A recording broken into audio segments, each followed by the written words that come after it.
Well, welcome to week 3 of the series Restart. We're glad you're joining in with us. If you're watching online or you're at Madras or Northgate, thanks for being a part of this. And what we've been saying in this series is we're talking about how to restart your faith. We've been saying that there's a place where all of our faith started. For some of us, it started when we had a lot of input from somebody, a parent, a grandparent, a minister, a priest. Somebody took us somewhere and taught us what it meant, what the world was like, what God was like, what we were like, and it became our faith. For others of us, we didn't have a whole lot of input, but it started when we were a kid. We heard that God was good or God was great, and we thought that God would hear our prayers, and we believed that God rewarded people who were good and punished people who were bad, and we just began to see the world. It became the way we saw everything.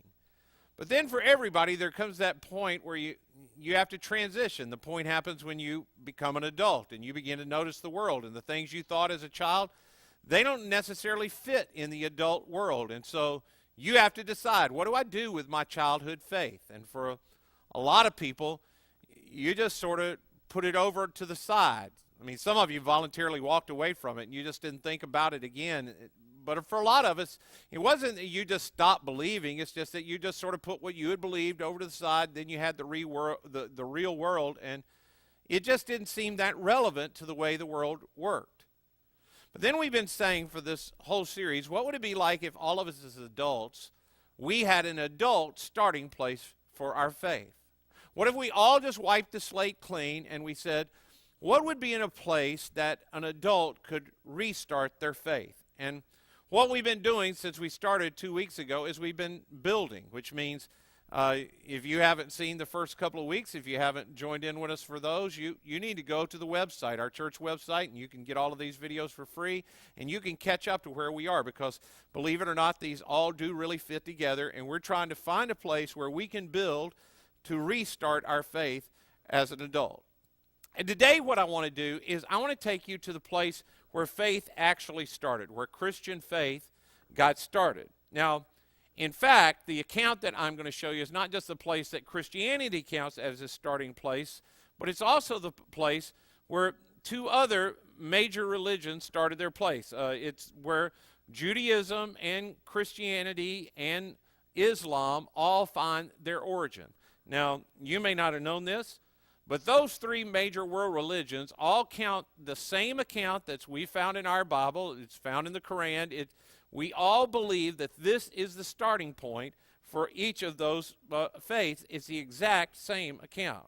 Now, the truth is, most of you didn't know that, and you didn't really care that you didn't know that. In fact, where faith all got its start and how it got its start, that's really not that interesting to you. In fact, for most of us, what's most interesting to us about faith is a different kind of question. It's not where it started, how it started. It's, how do I get God to do what I want him to do? I mean, is there a way I can bargain with God? It's the question of, God, I'm in the middle of a mess, and my marriage isn't the way it wants to be, and I need you to do something. How do I get that done? God, it's the middle of the month, and I haven't paid my mortgage yet because I don't have a job, and I'm praying, God, how can I get you to do something? What most of us really want to know when it comes to this deal of faith is, how do I get God on my team? How do I get God to do what I want to? Ed, I'm interested, but not really about how and why it all started, but how do I get that done? Now, I'm not being critical, because the truth is all of us have been at that place where we've bargained with God and we've been in some kind of mess and we wanted God to do something. All of us are trying to figure that out.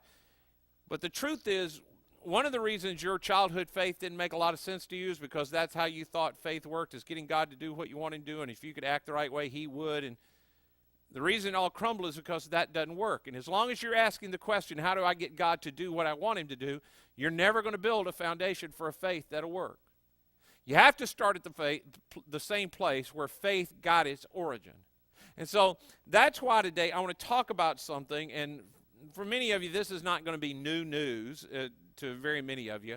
I want us to look at this experience that's had by this one person. It's something that happened a long time ago, but I want to relate it to something that you all feel, that we all feel, and it really can become the starting place or the place where you restart your faith. This is really important. Now, as I just said a minute ago, this is a place where three world religions, Islam, Christianity, and Judaism, all get their start. They all say the same place. Now, you also may not know this, but they also believe that there is one God. They're not like other religions in our world that believe there are many gods. All three of those religions are monotheistic. They believe there's one God. They also believe that God created the world and everything that we see in it, and that when he made the world, it was a good, perfect place, and then human beings messed it up. Now, I don't know what you believe about Adam and Eve and whether you believe that's a real story or you believe Adam and Eve is sort of a myth that teaches us a truth about the world and what we see in it. And the truth is, it doesn't really matter what you believe about that for this, because here's what all of us agree on. We all agree that our world is not the way it should be. I mean, everybody agrees that our world is messed up. In fact, that's what we talked about last week, that the way it got messed up is not just that there were a bunch of mistakes made. We didn't make just a bunch of mistakes to mess up where we live. It's deeper than that. It comes from a deeper place in us. We're sinners. And it's not just we make mistakes, we're sinners. And if you weren't here to hear that, you need to go back and hear that, because that's a really important thing. But can you really call somebody who plots and plans and has alibis for something and then carries it off, can that be called a mistake? Can you call some of us that have done the same mistake again and again and again and again, we feel bad about it, we pledge we won't do it, we do it again, can you really still call that a mistake? It's more than that, isn't it? That's an important thing we need to get clear. But all of us believe that the world is messed up to some degree or another, and these three religions believe that God created the world right, and then human beings messed it up. And then they claim this place that we're going to talk about today, this single place, as the place that God began to set it right. All three of these world religions believe that through a single man, Abraham, that God began to intersect with human beings, and he began to take the planet back and to set it right. Now, Abraham is where all these traditions come together. This is a place where God began to work through human beings to get everything back on track. Now, here's where I bring that up, other than the fact that it's true and it's interesting to me. The reason that we're going to talk about that is because in this conversation, there's a statement that gets said that is so important and is so profound that it touches on everything in Christianity, and it carries on forever. And it deals with a tension that all of us have felt and that some of you could be dealing with today. It's a tension all of us deal with at some point. It's based on a question. If there is a God, then how are we doing? I mean, if there's a God that hears my prayers, does he notice me? And how am I doing with him? And how does he feel toward me? Does he care? Can I know God? And can I know how he looks at me? Or do I always have to guess about that? Is there any way to know for sure? In this conversation that we're going to look at today, there's this statement, as I said, that is so powerful and profound that it runs throughout the rest of Christianity, and you need to understand it. I want you to just be able to look at it, and then I want to leave it with you as you begin to consider restarting your faith in Christianity. Now, to get there, we want to tell you a modern story to set the context for this. So what is the most treasured possession in your house? Well, for my wife, it's this set of china and glasses that I bought her for our 15th wedding anniversary. See, we got married pretty young, so we couldn't really afford things that were very nice. But my wife has always wanted to have a nice set of china. So our 15th anniversary, I got her some. And she loved this set.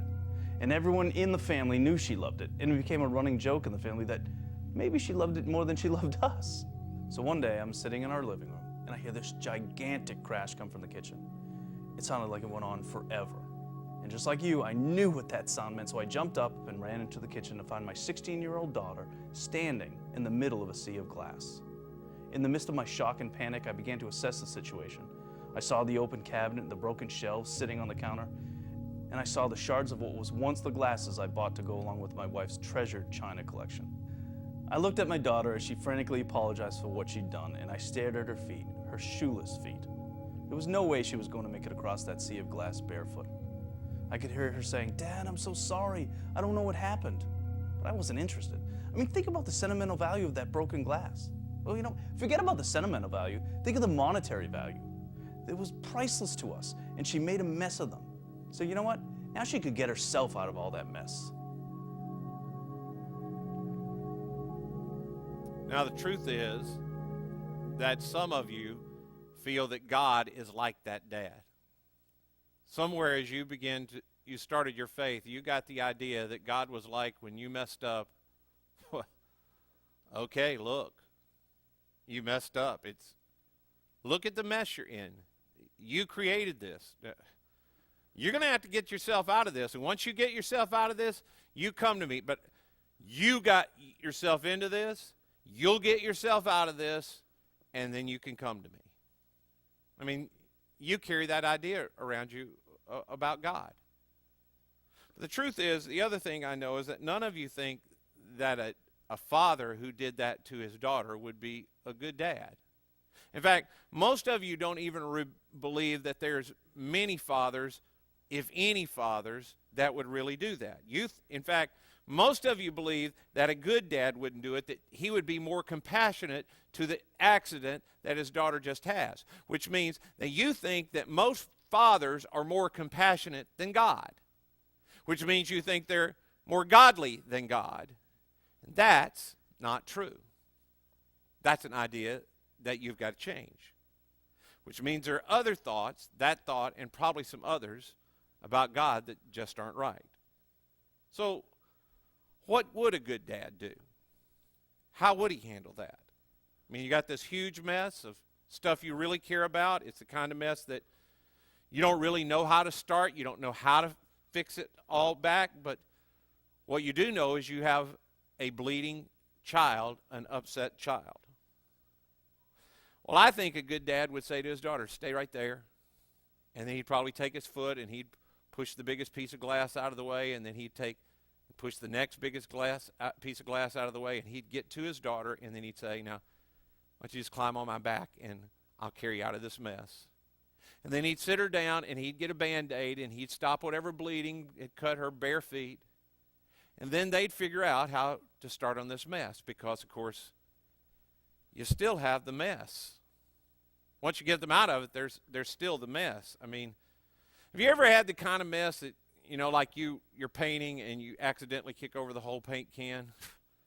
Or your dog went out and got into something, and while you were gone, they came back in the house and they spread it all over the house? Or have you ever had the thing where a pipe leaks upstairs, and by the time you get home, the whole downstairs ceiling has fallen in? It's the kind of mess that when you walk in and you see it, you want to just close the door and go, let's just sell and start again somewhere else.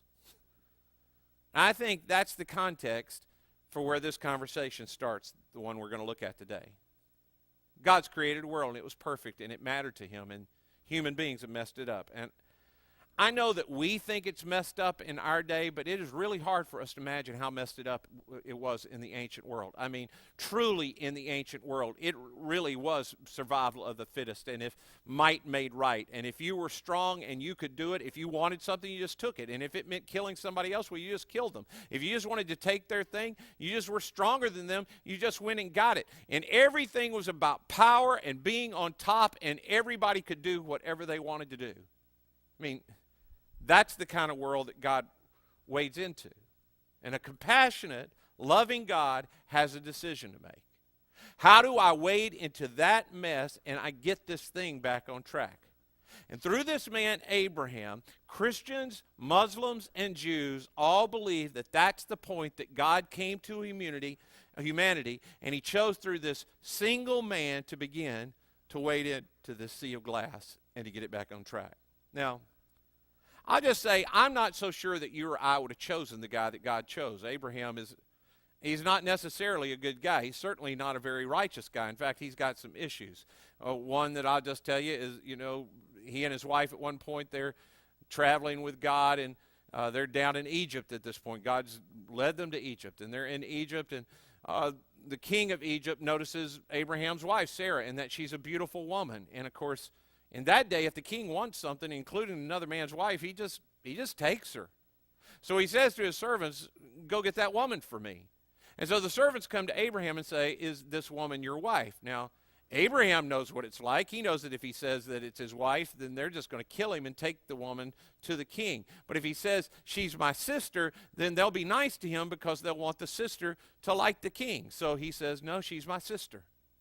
He just gives his wife to this other man to do whatever he wants to do.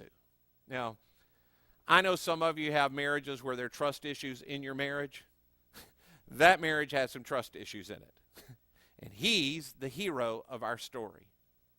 God chooses Abraham. We don't really know why. He's just a normal guy in his culture. But God has to start somewhere, and so he picks this guy. And the Bible says, the Lord said to Abram, go from your country, your people, your father's household, to the land that I will show you. Abraham, I want you to leave your family. I want you to leave everything you know behind. I want you to get out of that culture. I'm going to take you apart. I want you to take your wife. I want you to take your servants. I want you to go to a land that I will show you. You don't need to know where. You just trust and follow me. You come where I will show you. And then he says, if you do it, he gives Abraham 3 promises. First promise, I will make you a great nation and I will bless you. Now, I don't know what you think about the Bible and whether you believe it's true or not, but an interesting thing is that all these 3 promises, I mean, it at least has to interest you that these 3 promises God gives, they all came true. He says, I'll make you a great nation. Well, that one came true. The nation of Israel would say, we are a nation because Abraham is our father. And the Arab nations would also know, we are a group of nations because Abraham is our father. And the point is that both sides are rightly claim that Abraham is their father. God said, I will make great nations out of you. They all come from this one man. Second promise, I will make your name great and you will be a blessing. Now, everybody listening to me has heard the name Abraham. And even if you didn't know that it applied to this guy that we're talking about, you do now because I'm telling you about it. And you have to consider the fact that this is thousands of years before Jesus. Jesus is 2,000 years ago, and this is thousands of years before him. And here we are talking about this man on the other side of the planet in a different language. God said he would make his name great, and now you know the name Abraham. But how about the name Chedorlaomer? You know that name? No? Well, everybody in Abraham's day knew Chedorlaomer. He was the king of Elam.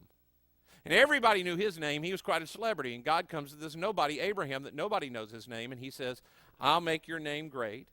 And here we are thousands of years later, and that promise has come true. Third promise, I will bless those who bless you, and whoever curses you, I will curse. All the peoples on earth will be blessed through you. All the peoples, all people groups will be better off because of you.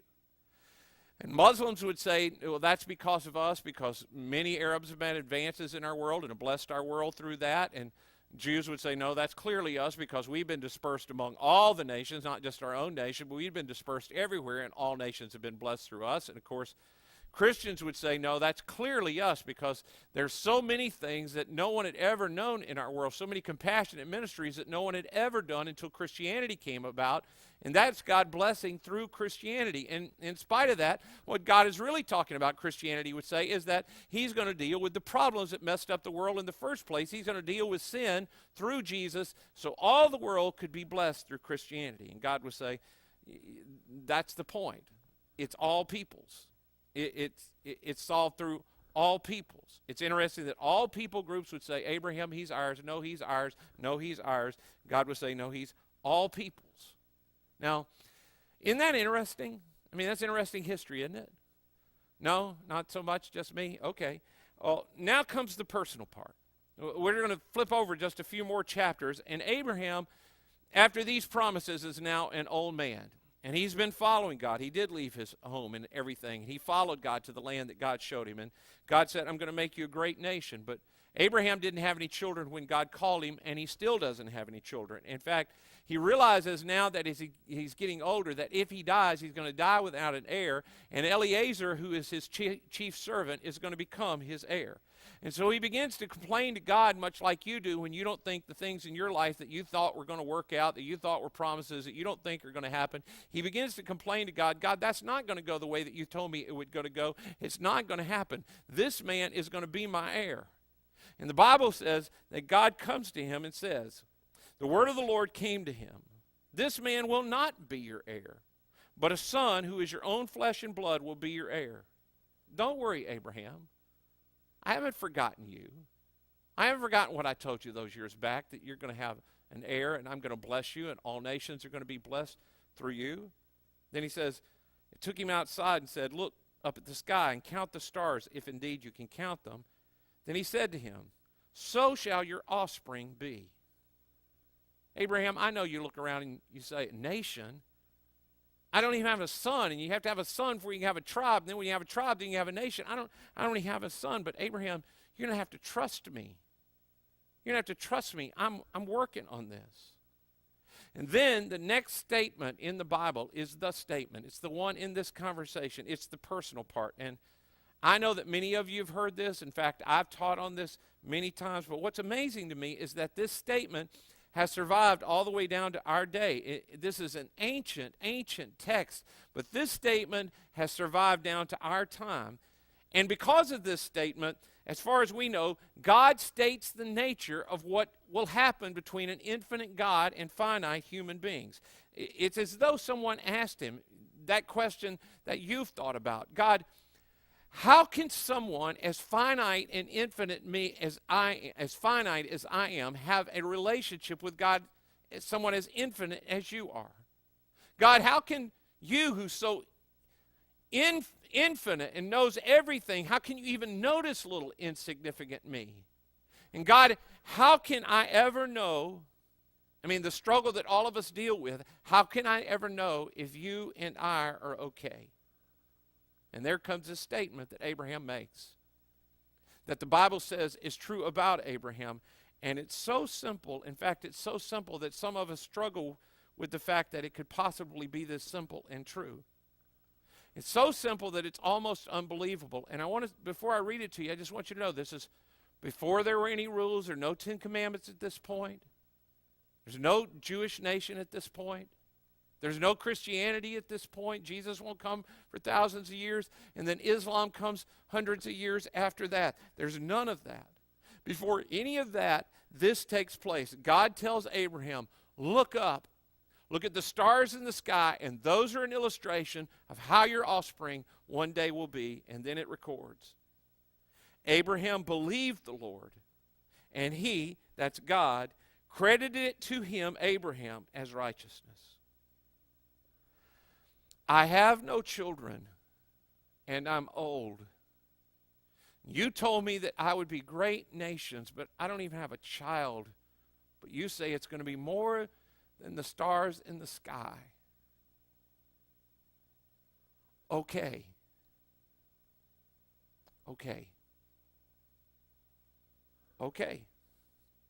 That's good enough for me. And in that moment, and we don't know whether Abraham said something or we don't know if he just thought it, we don't know how God knew, but in that moment, the Bible says, in that moment of trust when Abraham thought, okay, I trust. In that moment, God credited it, that is, put it in Abraham's account, that he was righteous and okay before God. Abraham, I accept you based on your trust. Another way to say this is that trust in God resulted in right standing with God. This is the indication of how a human being gets right with God, has a right standing with God. How does it happen? Trust in God. Not believing in God. Abraham, it doesn't say Abraham believed in God. Oh, I believe in God. That's not what we're talking about. It's not about keeping some list of rules, though let's be really clear. Can you really trust someone and not trust what they say to be the best way to go? Trust is the key. Now, unfortunately, all religions, these three religions that I told you about, these three great monotheistic religions, they all count this as a starting point, but this is also the place where everything gets off.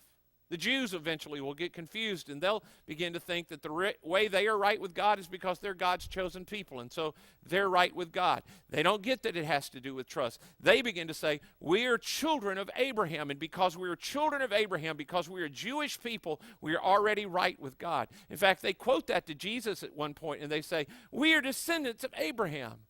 And Jesus says, do you don't think that God could raise up descendants of Abraham out of these stones on the ground?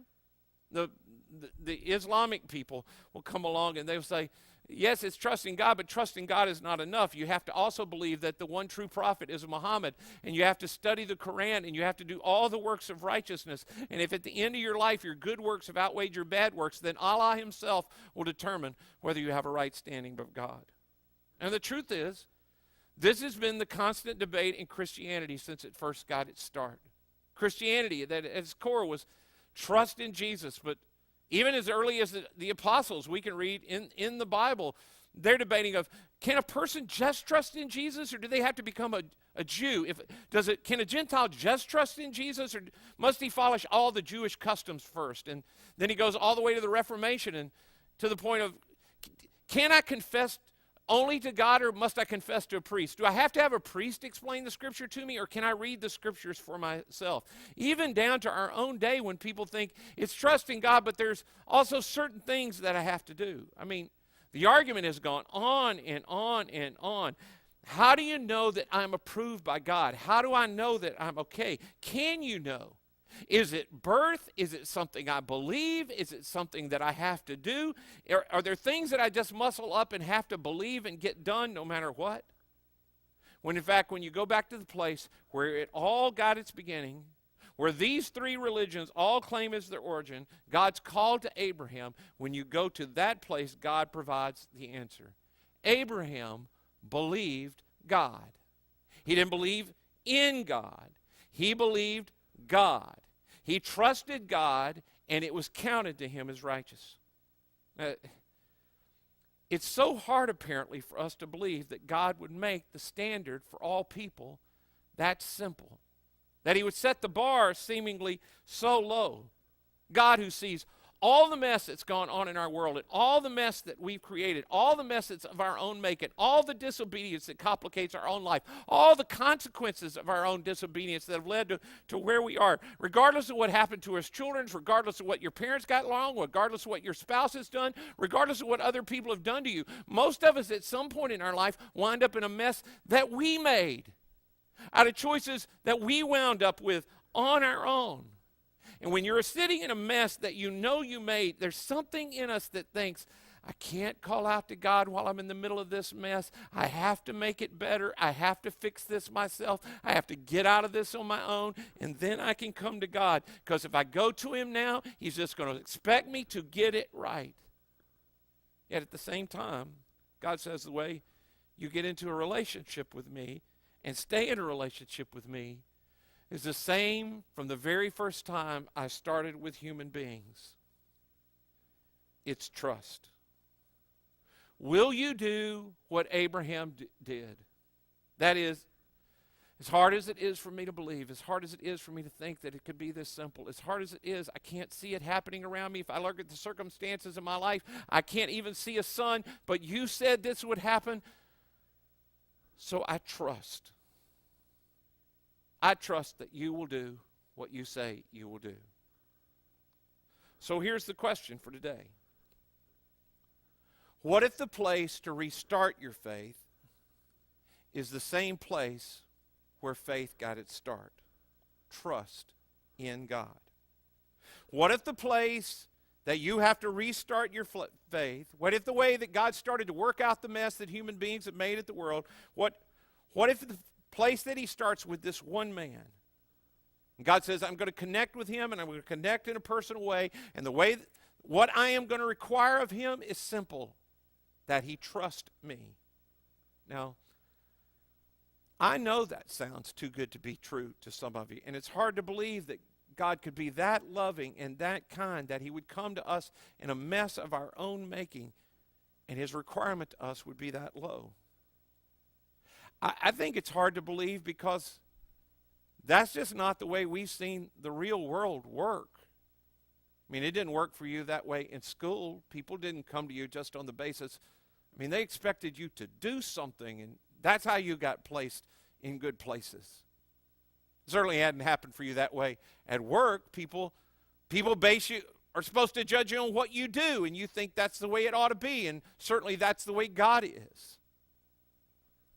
For way too many of us, it didn't even happen for us that way in our homes, where people should have loved us unconditionally with without regard to what we do. It didn't happen for us there. There is no other place in the world where unconditionally you can be accepted on the basis of trust. But when you go back to where it all started, before Judaism, before Islam, before Christianity, and you find the one man that all three of them claim, God said to Abraham, I declare you to be right before me because you trusted me. What if the place that you restart your faith is as simple as that? Your trust in God. Now I have to tell you, anytime I talk and I use that phrase, your trust in God, I feel like I have to say more than that because of the thoughts that all of us carry around from the faith that got started somewhere in our life. I mean, some of you have spent so much time around church and around other religions, and when you hear me say, do you trust in God, what you hear me say is, do you believe in God? If you've been around church a lot, what you hear me say is, do you believe that Jesus is the Son of God? Do you believe that he died on a cross and that he resurrected from the grave? Do you believe that? Let's just be clear. Believing that is not trust. You can believe in something. You can believe facts about lots of things and still not trust in them. What does it mean to say, I trust? So I want to end today by trying to give you an illustration, a way for you to visually think about it. And I've done this before and I've had people tell me that was very helpful. So I'm going to trust and hope that it'll be helpful for you today. So here is a stool. And this stool, it was made for one purpose. This stool is made for people to sit on. I mean, you can use it for other stuff, but it really is just made for people to sit on. And it actually has been tested, and it's been load tested.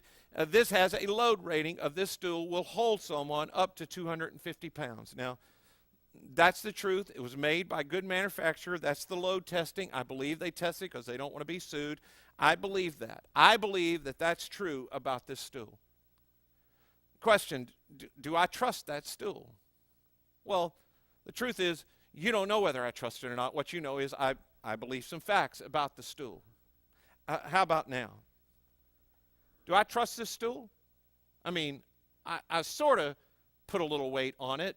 Do I trust this? Well, see, I don't think so, because the truth is, if this stool collapses right now, nothing really is going to happen to me. My foot's just going to go down. I don't even have much weight on it. I'm just sort of propped against it. How about now, do I trust the stool? Stool, I believe in you. I believe in you, stool. I truly believe in you. I believe you are a good stool. In fact, I believe that you will hold people up to 250 pounds. So the rest of my life, I'm going to invite people of moderate size up to 250 pounds, sort of big people. I'm going to invite them to come sit on you for the rest of my life. I believe that you can hold up those people. Do I trust this stool? I don't think so. Now, let me show you this. This is where I think most people I meet in churches are. They're like this. Do I trust in the stool? Well, a little, I guess. This is people who say, I trust in Jesus, but I also trust in me, because the truth is, not all of my weight is on this stool. I'm somewhat sort of balanced on this. If this were to collapse, I probably would stumble a little bit, but I wouldn't hurt myself in any way. I just have to catch myself, and it might be slightly embarrassing, but the truth is, I'm trusting me and I'm trusting the stool. That's where I think a lot of us are. I trust me, but I also think I really need to do good, and God will see how good I am, and then God will love me. I trust him, but I also trust me. How about this? Do I trust this stool now? My full weight's on this stool. If this stool were to collapse right now, this would be a horrible illustration. I mean, I'd fall, and you'd see it, and it'd be embarrassing, and the whole thing would come to an end. I put my full weight on this. I totally believe that this stool is capable of holding me. This is what the Bible means when it means to trust in God. I put my full weight on him. I believe that he really is good. I believe he's the kind of father that Jesus says I can call on. I can call him Father. And he loves me like a good father would love his son. I believe that the words he says are right and true and the best way to live. Therefore, when I think one thing is the way to go and God says another thing is the way to go, I trust God. And even though it doesn't seem right to me, even though my culture says another thing, I trust God. My full weight is on him. God says the way that human beings know that they have a right standing before him is when they go, okay, I put my full weight on you. I trust you. Not you and me. I trust you. What if that's where the whole thing gets started? Now, next week, we're going to pick right back up at this place, and we're going to start with, how does this relate to rules? How does trust relate to rules? But for this week, the question is, have you ever done this? Have you trusted in God? Have you put the full weight of your life on him? Do you trust him? That's where we're in. And I hope you'll be back next week as we continue to build and restart our faith. Let's bow together for prayer.